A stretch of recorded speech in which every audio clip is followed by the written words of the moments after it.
Tuesday, June 17th, 2014. Let's stand for the Pledge of Allegiance. Pledge of Allegiance. Flag. Stands.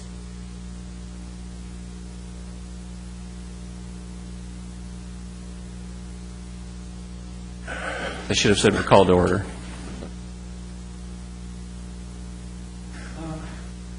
All right.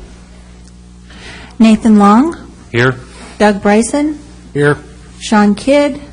Gary Cunningham. Here. Bruce Robinson. Here. Jim Davis. Here. And Don Williams. Here.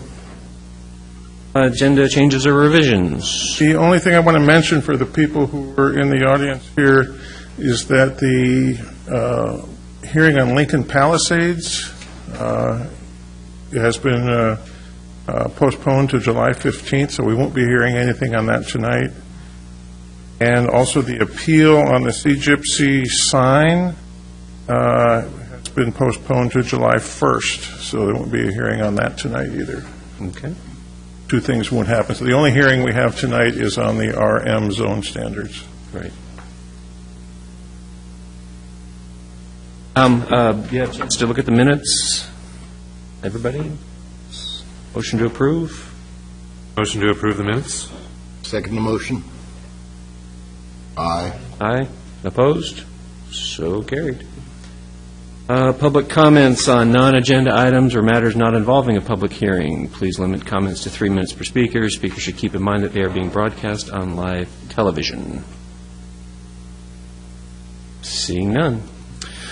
Final orders, resolution, and written communications. None. Public hearings. Do I need to read this and say that we're carrying it over?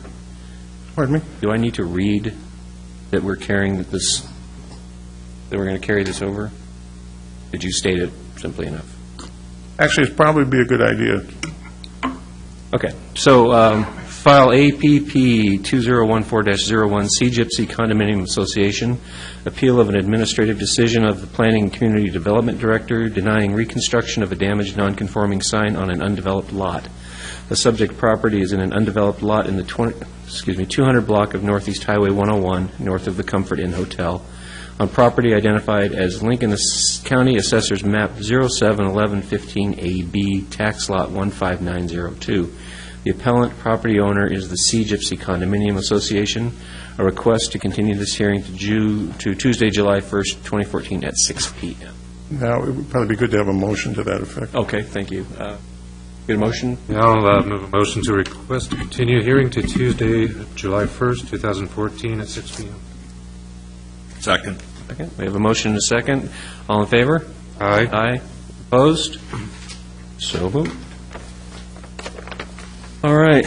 And then we have a similar one with the Lincoln Palisades. File PUD 2014-01, Lincoln Palisades.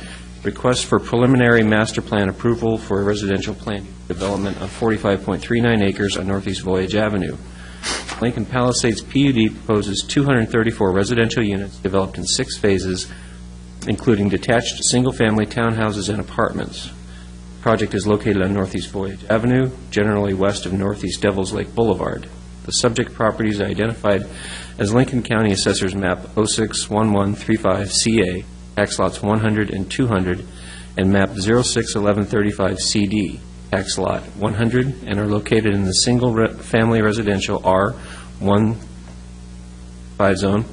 The applicant is Alpha Building Ventures, LLC, and the property owner is Palisades Property, LLC. And we'll look for a motion to request to continue this hearing to Tuesday, July 15th, 2014. So moved. Second. I have a motion and a second. All in favor? Aye. Opposed? Moved. Okay, now we have file ZOARM amendments to Chapter 17.2 RM, Multiple Family Residential Zone. The amendments clarify density calculation, recreation area requirements, establish a minimum design standard for multifamily developments, and delete the requirement for provision of boat and campers. Do I have another one to read?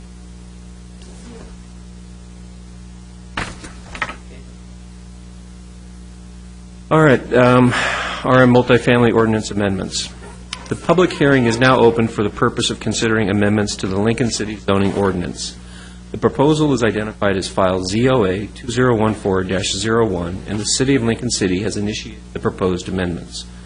The proposed ordinance amends Section 17.20, the RM multifamily residential zone. The proposed amendments clarify density calculation and recreation area requirements, establish minimum design standards, and delete the requirement for boat and camper parking spaces. The Planning Commission's role in the legislative process is to consider any written or oral commentary or testimony, as well as information from staff, and present a recommendation to the City Council, who will hold an additional hearing. The City Council may adopt the Planning Commission recommendation, may adopt a different recommendation, or may take other action, including declining to make a decision. Criteria that apply to this hearing: by planning goals, the comprehensive plan, and the unamended portion of the city. Comments and testimonies should be directed to this criteria or to other criteria that you believe.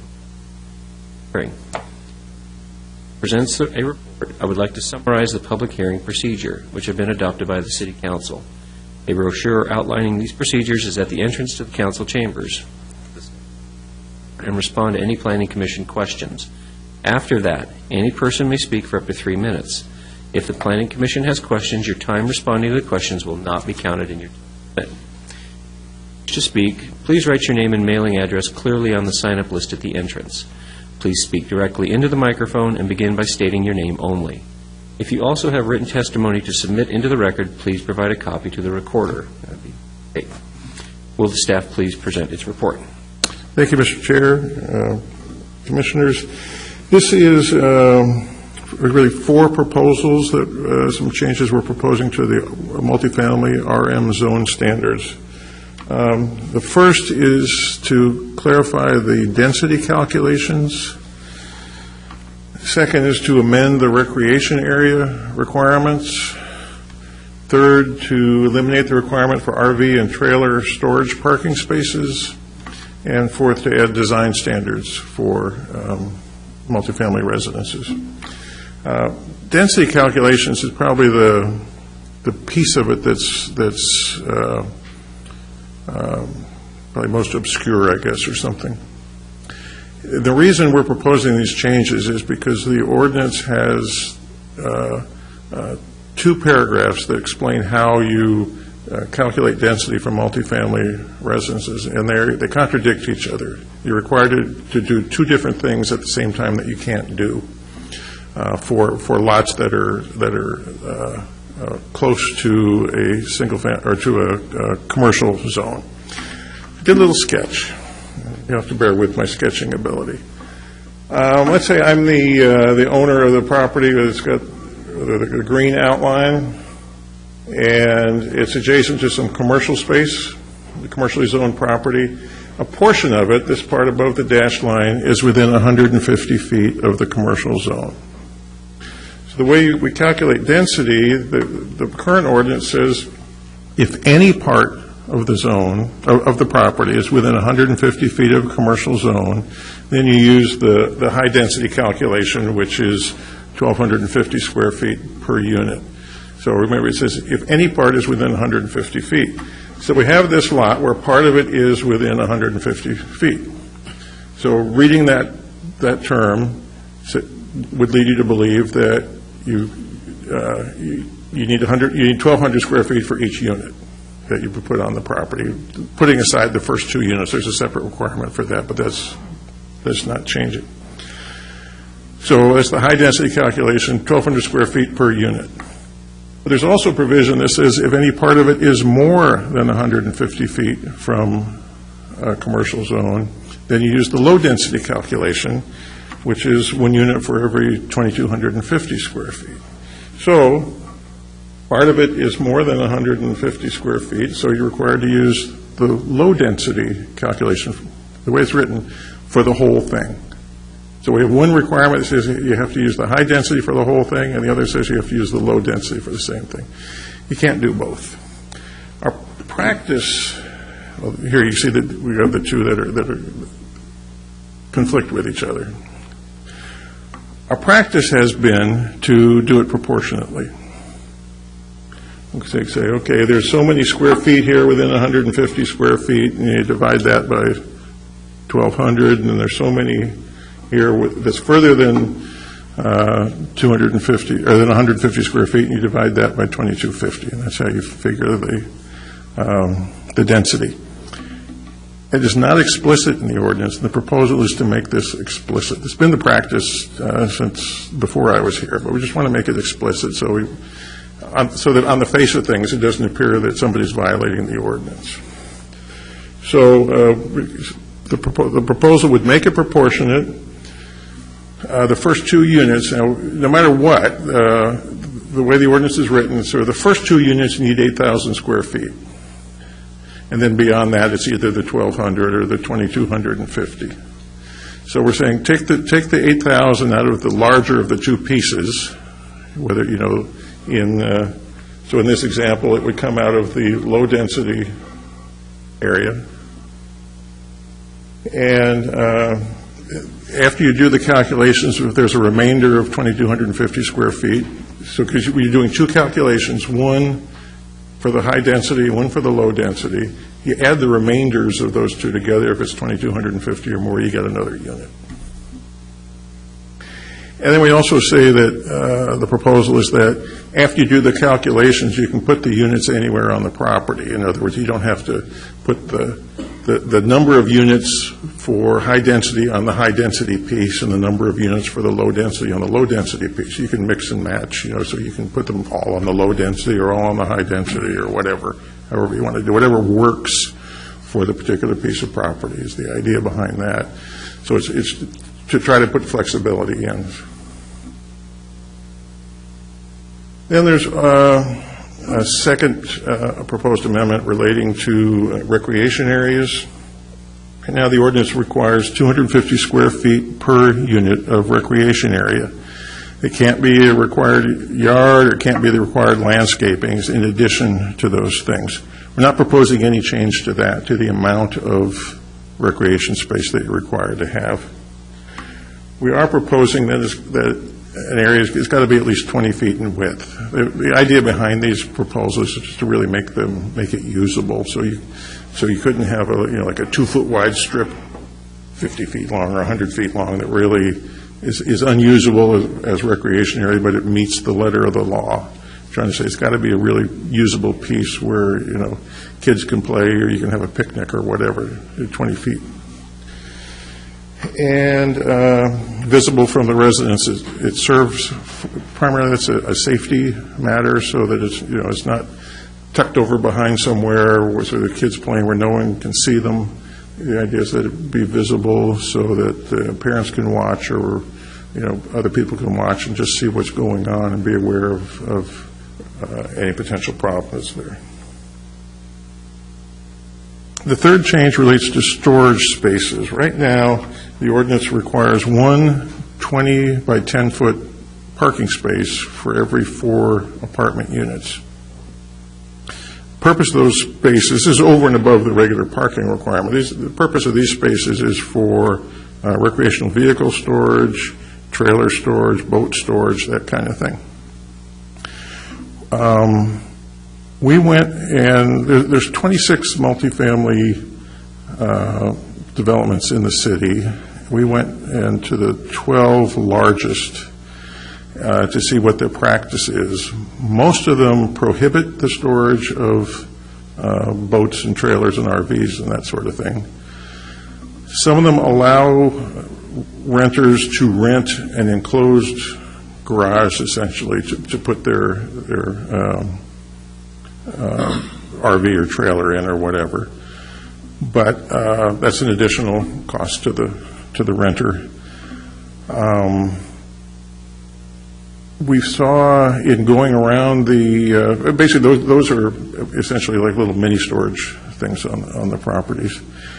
When looking at the parking lots of these 12 largest apartment complexes in the city, we saw one trailer. That was all.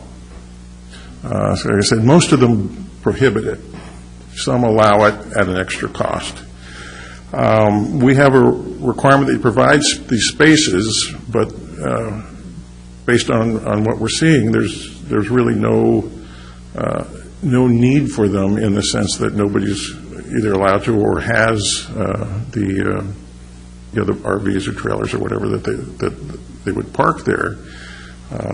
And also, there are alternatives. They do have them. There are other places where they can be parked. There's yards, not yards, but there are places that are in the business of storing those things. So they can go into the microphone.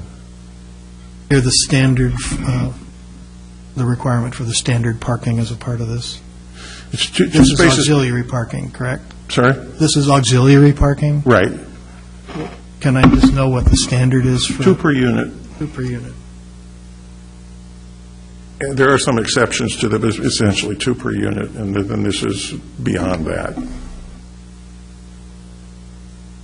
So the proposal is to eliminate that requirement, because it essentially serves no purpose. It does add to the expense of the property, developing the property, and then accordingly then would also add to the rental, and also creates additional impervious surface that we really don't need to overdo. These would still be allowed to be built, though, if the developer chose Sure. It's just to. eliminating the requirement. It's not prohibiting them, it's eliminating the requirement. So, yeah, if the developer chose to, that's their business. Yeah. So, and then there's design standards, which I think Deb will talk about in a minute, but I don't know if you have any questions about these first 3 things that I've talked about here. Well, kind of just go back just a little bit, and I just want to get my head around this, because this is an older ordinance than I've been around. What was the rationale for the higher density near commercial? It's, it's from before my time, but I believe that it's that because it's close to commercial, the impacts on residential property will be less in that, sort of, you have commercial with high impacts, then multifamily that's close to commercial has, a little bit lower impacts, and multifamily that's around single-family residential is lower impact, and then single-family has the lowest impact. I think that's sort of the calculus that was used in establishing these things. Okay. And typically, you want to put your higher density near your commercial, so a lot of people can walk to stores and shops and schools and that kind of thing. So you want a vibrant core in your communities, and then you get less dense as you move further away from the core. Okay. Thank you. Why? Got a question. Without you being part of the decision-making, it seems like the intent to put those spaces into the apartment complexes was meant so that there would be available trailer space or whatever for these residents, but yet the apartment owners are allowed to deny them that availability? Right. Yeah, it's their property, and they're allowed to say, no, you can't put them there. Are they allowed then to use that for some other purpose, or do they have to allow those to remain empty? I think in general, if they've provided those parking spaces and have prohibited their use for trailers or RVs, chances are it's just used for, routine parking of, visitor parking, or somebody's got 3 cars or whatever, that kind of thing. And this wouldn't have any effect on, if they had some remodeling going on and there was utility trailers stored there temporarily while they're doing remodeling or anything like that? I'm sorry, say that again. So this wouldn't have any effect if there was remodeling going on at one of these sites and they were utilizing some of the parking spaces for storing utility trailers, so the contractors would have equipment? No. This is about requiring these parking spaces. How parking spaces actually get used is not affected by this. I have one question. Since this is an old ordinance that's coming up now, why not try to lower that 2250 square foot rule, just because when this was written, there wasn't such thing as affordable housing, and we're trying to guide the city towards that a little bit now. There's a big difference between 1,200 and 2,250 square Sure. feet. That's always a possibility. It just wasn't, I was trying not to load too many issues into this. Really, the way this came about was, it was about the storage spaces, and I thought, as long as we're doing that, let's fix these other things that are a problem.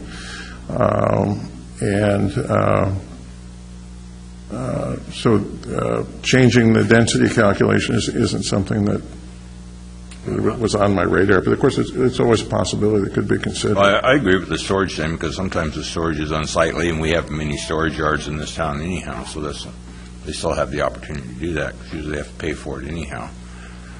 I was just wondering about the density thing, if that could be lowered. Yeah. Okay.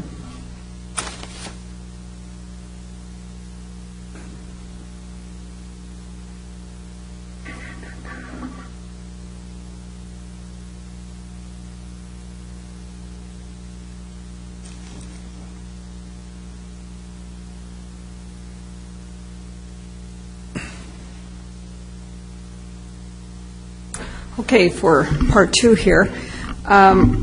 So when Richard decided to propose these amendments, I suggested that maybe we should also talk about some design standards for multifamily. We have a lot of design standards for commercial in this town. We have a few design standards for single family, but we don't have any for multifamily. And, of course, the question always is, what's the problem? Why do we care what buildings look like from the street? And this is a favorite example of mine. I used to live in this community, and there were rows of buildings, and this is just a two-family attached, but there were rows of these that all looked exactly the same. And, it does not build neighborhood character. It does not make for a very pleasant, walkable community. So I just wanted to show you some examples of really nice-looking apartment buildings. And first I'm going to show you some that aren't so nice.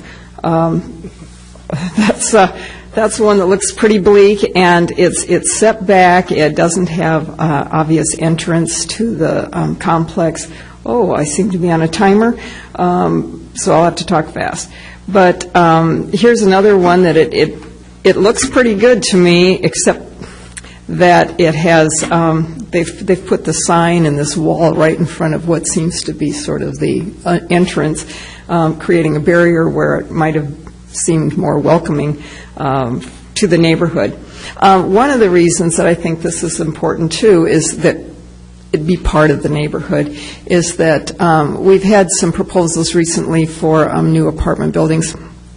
And we're getting some feedback that people are afraid that apartments in their neighborhoods would lower their property values. And there's some people have a very negative image of apartments. And even though, we have some nice-looking ones in town, we also have some that don't look as attractive and as a part of the neighborhood. And so I'm throwing this out here to see how you guys feel about this and whether you think we should be adding some. This is another example of an apartment complex, and it's not a bad building, except they're showing the back to the street, and the front is turned towards the parking lot. So here's another one where they have placed all the parking, and in this case the parking is in garages in front of the apartment complex. This is an older one, and this is, I think, probably the most bleak one I have in the slide. But there's nothing in our code that would prevent that. Now, here are some ones that I found particularly attractive. This was on a conference I went to in Madison, Wisconsin. This one, I don't know that I love these garages here, but the railing, the upper stories are very attractively done. I love this courtyard and the entrances onto the courtyard. So, that's an alternative to having the entrances right on the street. Here are some very large buildings that are set in a totally different setting away from the street. These, on the other hand, are right to the street. They have the pedestrian access. They create a face towards the street. They have an orientation towards the street.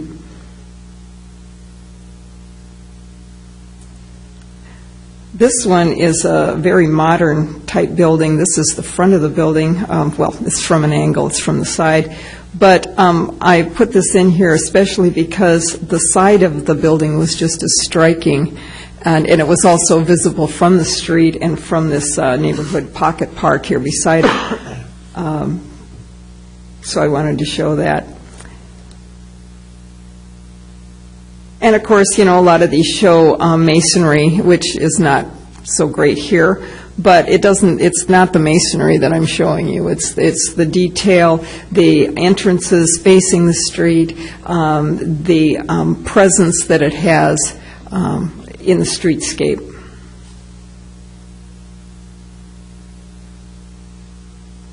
Deb, I'm assuming, okay, this would be the continuation. I just wondered where the parking would be located in that. Okay.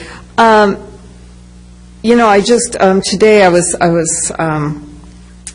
looking up some additional resources so that I could talk about this a little more. Gresham, for instance, in 2011 adopted some new multifamily standards, and they have extensive information online.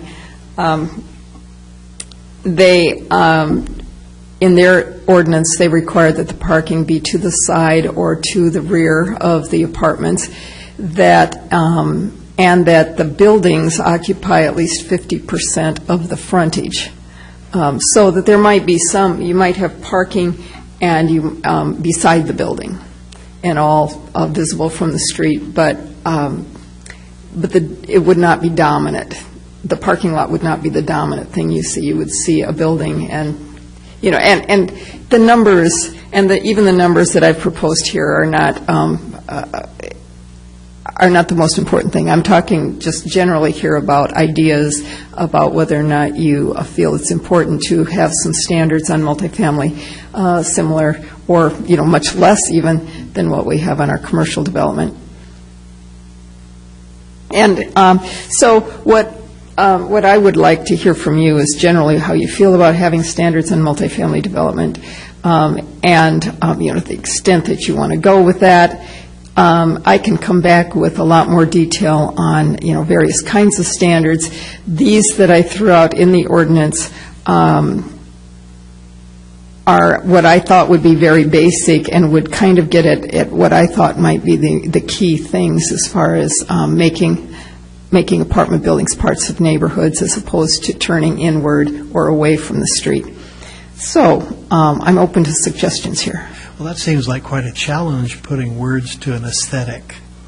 It always is. But, you know, I was impressed that with the work that Gresham has done, for instance. We also just ordered a resource. It's called Site Design for Multifamily. And, you know, as far as neighborhoods are concerned, when you're building neighborhoods, and only we do that, you know. The contractors, some of them are really tuned into that, but contractors' jobs are to build buildings, and it's up to, you know, the city to take a broader look and say, how does this all fit together as a neighborhood? So the one thing that I think is most important is how we orient towards the street. So building materials, you know, when we do commercial design reviews, we talk about materials and colors. We talk about the articulation, and we talk about percent transparency, meaning percent of windows in the front, and that kind of thing. And you know, you can get very involved in specifying what's going to make a building seem part of the community or attractive. But I think one of the biggest parts is where do you put the building in relationship to the parking? If you have an open space, as Richard mentioned, you know, how do you use that to the best advantage? And to try to get people to be, you know, a bit creative about that curb appeal for the apartments, which oftentimes I think gets somewhat ignored. You're looking for just Yeah, it's a good idea to go ahead. Are we going to talk about materials and colors and shapes and sizes? Well, I don't have any recommendations on that, so, I do want a sense of whether or not you think that some design standards would be a good idea, and then if you would like, I can dig a little more deeply if this, that maybe seems a little superficial here, what we have in here now. Maybe we can do a little more in terms of, the sorts of things that you think are going to be important. And we do, as I mentioned, I have a couple resources that I think are quite good. We'd also expect to hear some from the construction and the design community in terms of what, would work for them. And they may have ideas that What would do to the cost of a unit? right. Yeah, we don't, the idea is not to make things expensive. There are some very expensive-looking apartment buildings in here. But, we don't have to include all those elements. We don't have to, the key thing, I think, is density. So if we can still achieve the density that we're outlining, then, that can be a major cost. But there are things like, for instance, a blank wall. Several apartment buildings that I've seen have blank walls facing the street. And if they had a window, or maybe a balcony added to that end, maybe that end unit could actually have a front door facing the street. And I've seen this done, in other communities where I've worked. And even though there may be a long line of apartments behind it, what you initially see from the street is the front. You see the front door, and you see and you see maybe windows. Would that apply to if you're at a corner, both streets? Well, that's a good question, and that depends on how far you want to go with it. I've seen very effective designs for like two families where they have a standard for a side versus a front. Well, yeah, you can, or you could. And the reason I gave options here is because, maybe everything's not going to fit for every building, but it seems like, an effort can be made with every building to try to do something to address the fact that they're part of the neighborhood and on a city street. I've seen some really effective two families where they've turned them so one is facing one street on a corner, one's facing one street, one's facing the other. And from the street, it doesn't look like duplicate units. It looks like a unique house front. And so, it seems like maybe we could do something that wouldn't be so costly, but would address some of those design elements. And then, you have questions? You go ahead. Mr. Chair, I do have a question. Go right ahead. I was just looking at municipal codes 17.20.06 and lot width, building coverage, and yard requirements, and it looks like we're eliminating all that whole section, too?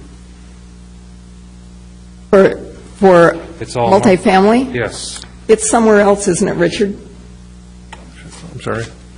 He was asking if we were eliminating our yard requirements, but I think you've just we're not. put them in a different shape, right? Read the first paragraph below that one. It's not in a chart form, I believe, but it is in the paragraph. I think it's more a matter of formatting than a change. Yeah, actually, the way this ordinance is written, the draft ordinance is written, it's changing a couple of sections, but not all of them, and the ones that it's not changing aren't in here. So like 20050 is in there, and 20.100 are there, but there's others between them. So but they're not affected, so there's not listed. Okay. Are there other questions? Yeah, I like the idea of putting some design characteristics into the neighborhoods, particularly as we start building in areas where they're close to residential areas and it has less impact. So I just like to see this fleshed out a lot more with ideas, and I don't want it to become cost prohibitive, obviously, because then you do away with low-income housing. Right. If you end up right. high-ending the apartments. So I guess I'd like to see it fleshed out with that in mind. Okay. Yes. Related to that, I can say that when we first did commercial design standards, I was talking to a builder of a franchise type fast food place, and our design standards require something quite different from what they usually do. And I talked to him about it and asked him about it. He said, well, actually, what you require would actually be cheaper for us to build than what we usually do. So it doesn't have to cost more to be What I was nice. hoping. Go ahead. Well, I was going to say, one thing is, we have another meeting July 1st, and the city council will be hearing this matter on July 14th, I think. So we want you to make a recommendation, but if you're interested, you don't have to do it tonight. You can put it off until the 1st if you want to hear more about what Deb's talking about, or you just want to think about things a little bit. That's fine, too. Okay. It might be useful for those aesthetically challenged people like myself if a phrase could be somehow associated with a drawing or a photograph of what are the aesthetics of something who meets or does not meet this particular standard. Mm-hmm. I'm a little concerned about getting into the aesthetics business, and I'd like to see it objectified if possible. Okay. Yeah, I like what you recommended. Actually, 2 out of the 4, I don't see any problem with on the design end. That's pretty easy to Really? accomplish. Okay. Even because one thing I was starting to think about, I didn't see the 2 out of 4. I thought it was all 4, and That the might be cluster hard. housing thing came up, and I said that's not going to work with that particular type thing. Right. But 2 out of the 4 I could see working very easily, almost any design. So, and we're really not getting into the aesthetics as far as color and architecture. It's just having certain features there. So that's It's not really- a lot of it has to do with the orientation, trying to pull it up closer to the street, for instance, and face the street rather than face away. And, for instance, now on this one, some of the units are facing away from the street, some of them are facing towards the street, but they have a central courtyard, and so the courtyard is very attractive, and maybe that would be the recreation space. One thing I wanted to mention about the recreation space, it is not necessarily just for children. You could have a senior apartment complex, and you would still want to provide a space for the seniors to get out. And maybe it's passive recreation, or maybe it's, shuffleboard, or, but maybe it's tennis. But, because we tend to think about playground, when we're talking about the recreation space. But it has to be floor space, or it has to be ground. It can't be a swimming pool. Can be swimming pool, can be a recreation building, and actually, I'm glad you brought that up, because we have in the past allowed developers to count balcony area as recreation area. There is some concern that that's a wrong thing to do, because it's not available to everybody. In other words, your balcony is off of your apartment, but the pool, the recreation room, the recreation building, the playground, the lawn, or whatever, those are kinds of things that are open to everybody. And there's some people who believe that's more what this 250 square foot requirement contemplates. It's not, you can have a balcony that it becomes your recreation area, but it's not for the whole apartment development. It's whether that's living space or I was thinking recreation about that area. one park that you showed alongside the interesting building that was on a slope. Could someone call that recreation area? That's one of the things I think we addressed, isn't it, Unless Richard? you're The slope. rolling cheese slope. wheels down a hill. I mean, You can Yeah. picnic on that. You can what's that? You can picnic on it. You can lay there and read a book. You can roll down it if you're a kid just or in good curious. shape. Sled ride. But I think that's a legitimate Degree of question. Angle and use. That's a legitimate question. How steeply can it be sloped before it really is not Or how a silly are we recreation gonna be? area? It's just a slope. Okay. Yeah, right. And I've got kind of a weird question. I don't know that you'll be able to answer it. With the design standards that you've shown, do you have any information regarding how it's affected occupancy, vacancies, rental values, anything like that? I can ask Gresham, I'll call the planner in Gresham and find out, if they have any... Overall is, how much is too much before it becomes pointless or worthless to anyone to do? I just don't want to push anyone beyond those limits that Right. make it look nice, but let's not be silly about it. Right. Okay. Well, one thing to that, and I'm going back way maybe before you got here, if you notice Motel 6 is why a lot of this has come up. Kind of a nice blank wall along.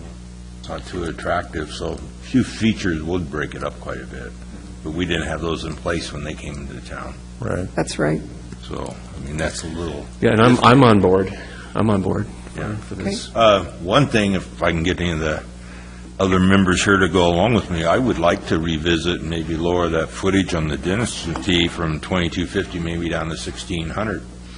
I mean, we're trying to do affordable housing, and that makes quite a bit of difference more financially to any possible development. We don't have a whole lot of development going on in multifamily. Is there a demand for that level? You know what? Is this still questions or is this discussion? Should we open it up to public comment before we hear? Mr. Chair, I do still have a question, though, before we...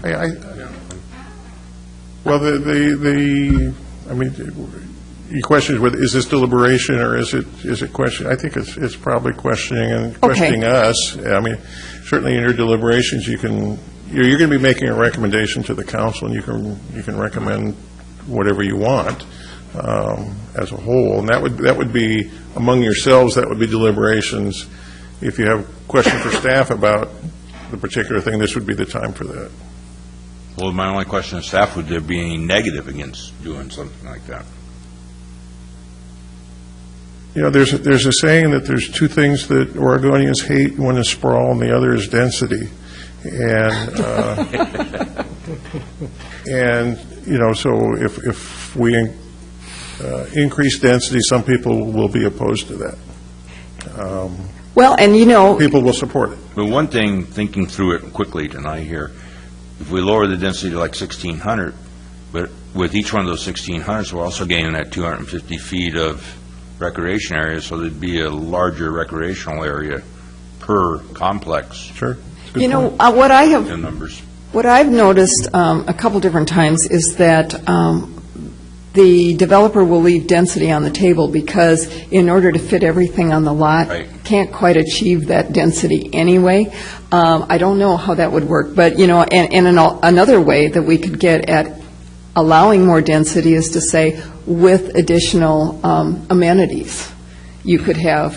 If you guaranteed out of your development a small percentage of affordable apartments or something like that. I mean, because that's what we do with in our planned unit development. We have some environmental bonus points. We have some affordable housing bonus points. We have.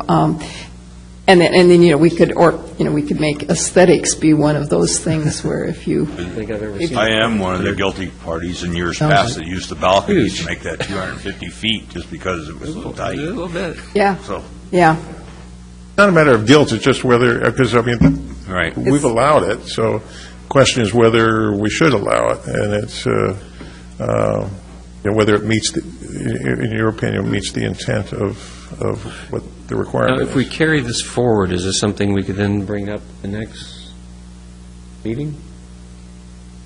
We can even the density tonight and ask, right? Nathan's got a question. Yeah, Mr. Chair. Mr. Townsend, mixed density, I'm a little confused because the first part of that is stating where a portion of the lot is within 150 feet of a boundary line or a commercial zone, and a portion of the lot is in excess of 150 feet of the boundary of a commercial zone. The required lot area per additional dwelling must be 1,200 square feet for the portion within 150 feet. But then towards the end of it, then we're going back to adding them both together and coming up with a whole different figure that could be spread all over the whole lot area. So it seems to me it sort of contradicts itself a little bit. Because the first part's sounding that, the portion that's within 150 feet, it must be 1,200. It can't be spread anywhere else in that. No, portion. it's just in calculating is what's intended there. To me, that's a little confusing. I don't know if there's another way to make that a little less confusing. To work on the wording a little bit? Okay, we'll try. Yeah, that's a good point. Because that other part, it sounds like I can lower it down to a lower square footage than spread it anywhere I want to on my lot. Yeah. Good catch. So if that could be clarified maybe for next meeting? Are you okay with that? That, say, for instance, you had 10 acres and you had 5 acres of high density and 5 acres of low. So you get a certain number of units, however many that would be. I'm not too Can't do the comfortable math. with, Well, say when you did your calculations based on your location and on distance from commercial, that you ended up with 10 units, would you be okay in allowing the developer to place that on the lot, or would you want it distributed according to the distance away?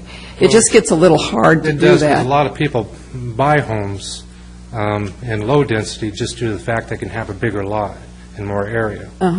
And when you start mixing it too much more, it starts contradicting what people are trying to buy when you start lowering the lot size out in low density.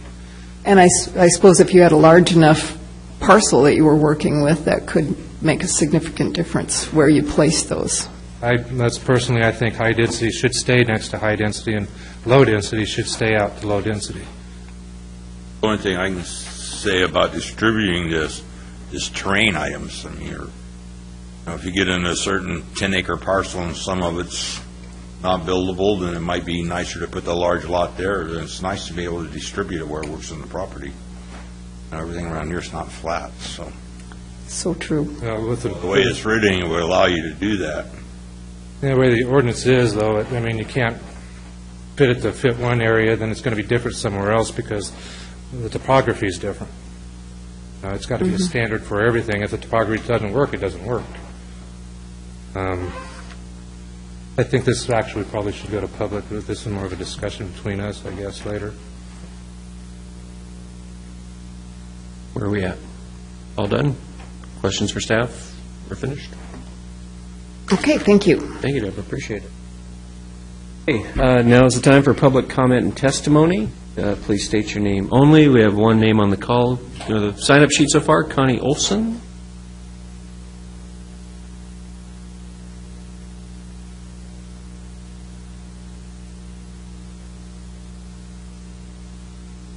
Hi there, my name's Connie Olson. Okay. Hello. Stated my Welcome. name only, now what? That's it.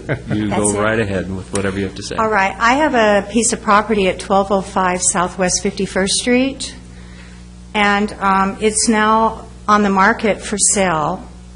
And I've been renting out this property as a multifamily dwelling for 28 years. So what my question is this new ordinance only going to apply to new construction, or would it apply to something like my property that's now on the market?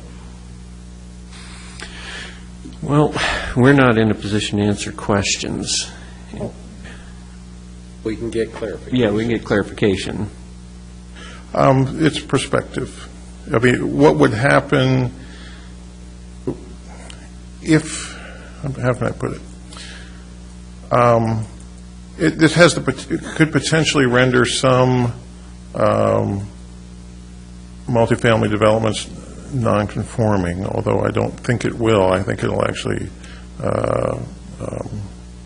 if anything, make some that might be non-conforming at least more conforming. Ms. Olson's property is non-conforming, and this really has nothing to do with that, and it will continue to be as non-conforming as it is now. Still lawful. To the extent it's lawful and non-conforming, then it would be So change of ownership is not going to have any effect? not going to have any effect on that, no. All righty, thank you. Thank you. Thank you. And I just learned that today, too, checking about another property, so that's good information to have, lawful and non-conforming. I didn't hear the first part of Oh, I it. was just saying I was inquiring on another piece of property for someone else today who had the same question. They're non-conforming, and were interested in selling their property, and weren't sure about what would happen if they did, and that was the same answer I got from planning, so. We have a separate section of the code that deals with non-conforming uses, for instance, a business in a residential zone or something like that. Also, non-conforming site development, so say that a setback changed or the square footage changed, and I think that's, and seems like there's another one.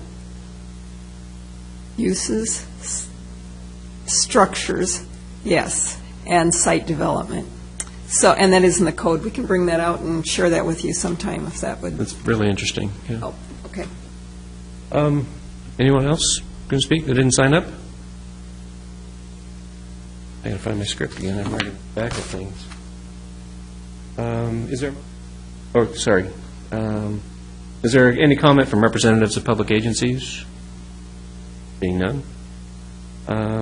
If there's no further comment, is there a motion to close the public hearing? Mr. Chair, before Yes. you do that, if you decide you want to put off making a recommendation for a couple of weeks and consider the kinds of things that Deb was talking about, you might want to keep the hearing open. Okay. So people can testify. You can still deliberate, but We'll need a motion to do that, or just continue yes, on? you would Okay. need a motion to continue the hearing to such a time. At the time you decide to do that, you may want to deliberate that subject among yourselves right now. So. July the 2nd. July 2nd, is that the correct one? First, I thought July it was the 1st. first. Okay.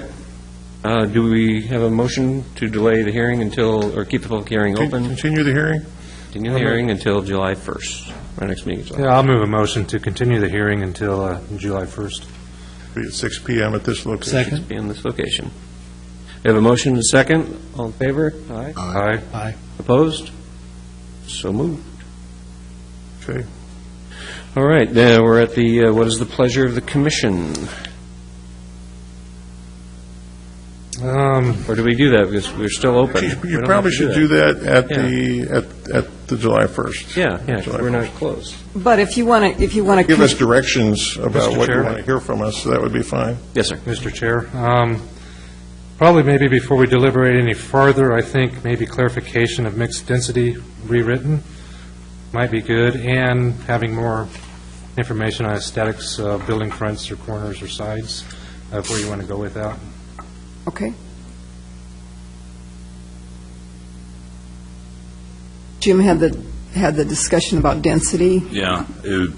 Is anyone else with me? I mean, I'd like to see more I would. density lowered for more affordable housing. I'd like to hear more about it. I'd like to see, where 1,200 is on the smaller lot size, go up by 400, that's a 20 by 20 again that we were talking about earlier. Move it to 16 instead of 2250. What that also does, it will create more recreation area, correct? By adding 250 per unit, we're going to actually gain recreational area, which means more open space, even though the density is more. So it's kind of, I don't know, I see it as a double win. Or you can add more units. Well, but every unit you add, you have to add 250 feet of recreational, so you're not just adding more units. Yeah. You're adding more, you have to add more going up in parking. your recreational quicker than the units are going up. Well, and my question to that, too, is what is is there a demand for something that large? That seems like a very large apartment. No, it's not, that's not the square footage of the apartment, that's the square footage of lot that you have to have per unit.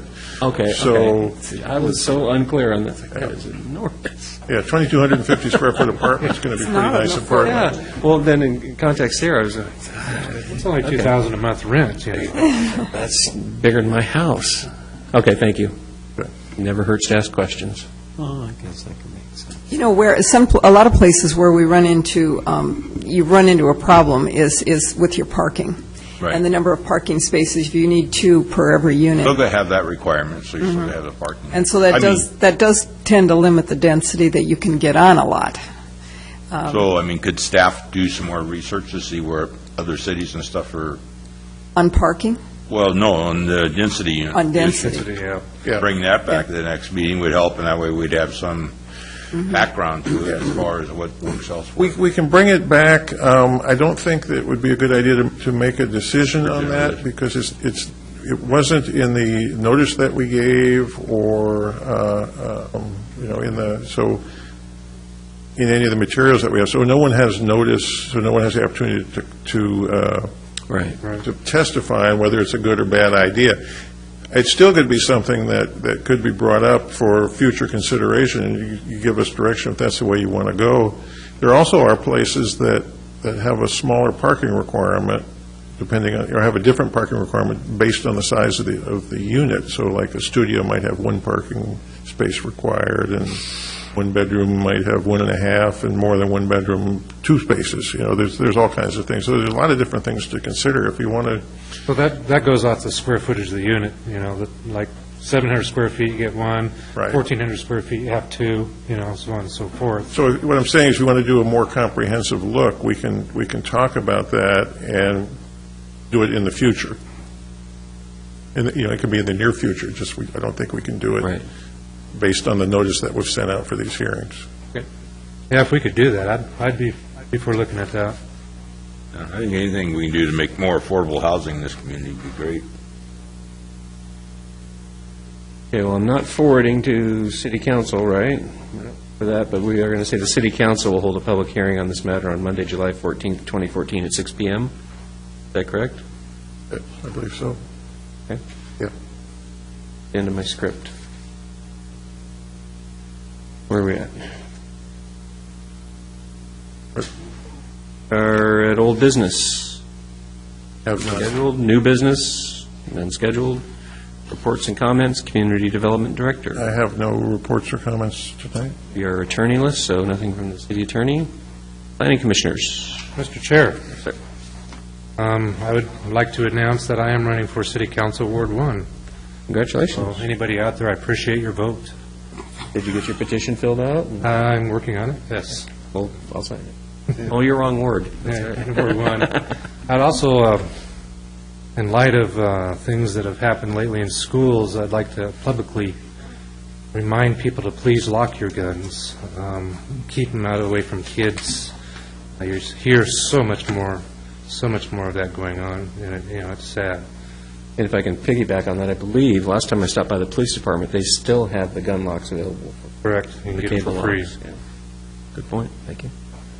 Anybody else? I have a notice from about an upcoming information fair, Rural Homebuyer Information Fair. Learn about USDA's low-interest mortgages and home loan guarantees for qualified individuals and families in rural communities. There'll be no down payment requirement, competitive interest rates, home loan options for low-income households. Find more information and talk to a loan specialist at the USDA Rural Homebuyer Information Fair, Monday, June 30th, 2014, from 11 a.m. to 12 p.m. at the Oregon Coast Community College. That's the North Campus, room 108, 3788 Southeast High School Drive, here in Lincoln City. Ready to buy a home? Can contact the USDA Rural Development Office in Portland for more information, including income limits and eligible areas. So that's great. Anything else? No. Public comments on non-agenda items not involving a public hearing. Please limit comments to 3 minutes. Everyone has fled the building. Future agenda items and next meeting. Next scheduled meeting, Tuesday, July 1st, 2014, 6 p.m. We have the sign appeal that had been scheduled for tonight was continued, and then obviously the continuation of the multifamily zoning requirement hearing. Right. So if nothing else, we are adjourned. Yep.